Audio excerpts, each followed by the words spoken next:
夏沃磊需不需要特地去捞？明天咱们这位冲枪手就要上线了，我猜他比较吸引玩家的就是40%的攻击力加成，40%的减抗和满命60%的增伤。对此呢，我都已经想好营销话术了。朕大惊了，家人们，万叶和班尼特即将遭遇背刺。但是仔细看一看天赋，才从字缝里看出字来。满天赋写的都是2个字：限制。它限制元素类型，限制启动的条件，它需要玩家去打出超载反应。所以在夏沃磊上线前呢，我们来聊一聊这位角色。正好在活动剧情中呢，我们也可以试用，啥都能看见。那夏沃磊作为一个长柄角色，是攻击力模型，但是碍于自己可以拐攻击力的设计，攻击100值属于游戏中的倒数。而他加百分比攻击力的天赋呢，又是按照自己的生命值去结算的，最高40%。也就是说，夏沃磊是需要去堆生命值的，堆到4万呢，刚好叠满。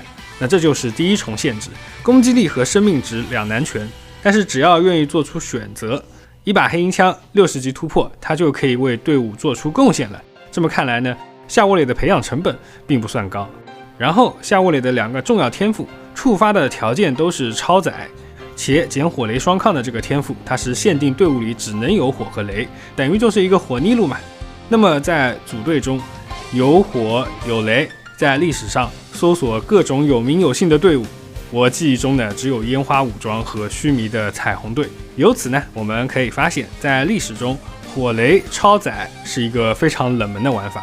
那打开火雷角色的列表，看看这些角色能和夏沃磊组队，利用好他天赋为队伍获得提升的角色有谁呢？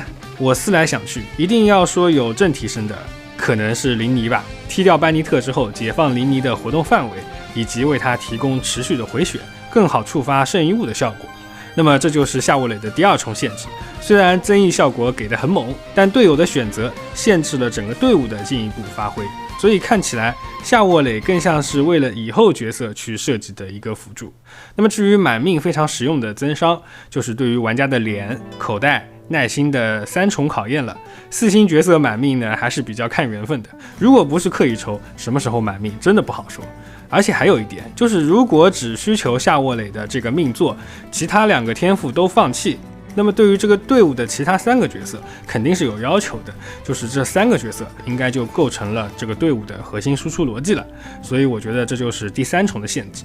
那么基于上面的观点，如果是一个强度党，夏沃磊捞不捞就很明确。作为只关注强度排行前几名的玩家，只关注大众意义上好用队伍的玩家，夏沃磊就没有什么非捞不可的必要性，尤其是对于那些已经垫过池子、资源还不多的玩家。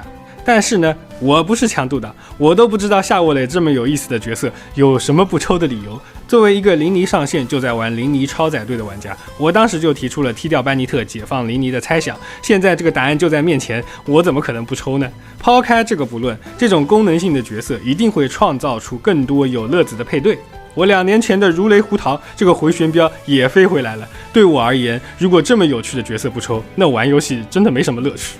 所以如果你和我一样，乐趣源于整活，而且卡池也没垫过，也是小保底，喜欢夏沃磊，那么我觉得捞一下就是一个很合理的选择。